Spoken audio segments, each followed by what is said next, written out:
อยู่นานเลยเดี๋ยวนี้ทึกปรากฏเนาะแป๊บเดียวปลามีไล่นะทุกคนแป๊บเดียวก็ทึกแล้วโอเคอันนี้เนาะแน่นอนปลาบักไล่เบิ่งไปเบิ่งมาได้ปลามาเรื่อยๆ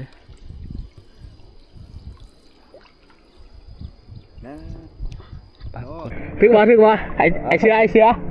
ทึกอยู่ทึกโอ้มันเนาะประมาณ3 นิ้วขับวันประมาณ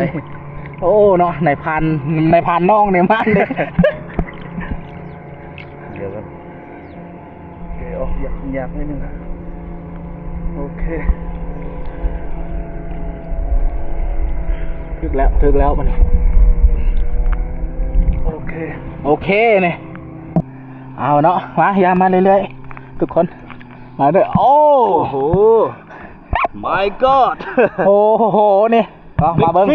เนี่ยประมาณ3 นิ้วมันอีกแล้วมัน